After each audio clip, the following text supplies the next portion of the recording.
Seguya Bukenya exporte des œufs vers le Kenya. Il dit que depuis l'apparition de la Covid-19 en mars dernier, il a perdu environ 40 000 $ américains de profit. Après avoir été testé à la Covid-19, je dois attendre les résultats. Parfois, on peut vous tenir pendant 14 jours en quarantaine, de sorte que ces retards affectent notre entreprise, parce que nous traitons des marchandises périssables. Selon M. Seguya, les mesures imposées par les pays pour contrôler la propagation du coronavirus affectent l'activité commerciale et des milliers de commerçants comme lui luttent pour rester à flot. C'est une perte totale, nous sommes trompés à la frontière. Un transporteur vous dira qu'ils l'ont testé à des frais plus élevés. Vous devez le payer en monnaie tanzanienne, en plus de payer des frais de dédouanement. Nous avons subi beaucoup de pertes au cours de cette période de la Covid-19.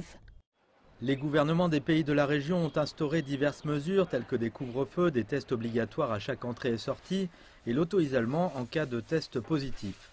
L'Office de promotion des exportations du pays craint maintenant que le gouvernement ne parvienne pas à atteindre les objectifs de recettes de cette année.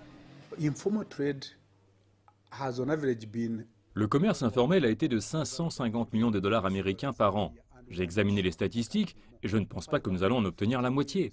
Parce que je regarde les 3/4 du commerce informel et je ne m'attends pas à plus de 200 millions de dollars. Nous avons donc été extrêmement touchés. Mais le ministre ougandais du Commerce a affirmé que son gouvernement assouplissait prudemment les restrictions pour stimuler le commerce. Nous ouvrons des locaux commerciaux qui étaient fermés. Nous avons également réduit les exigences que les commerçants sont censés satisfaire à la frontière. Pour Seguya et d'autres, leur seul espoir réside maintenant dans la vitesse à laquelle les gouvernements des pays de la région peuvent accéder au vaccin.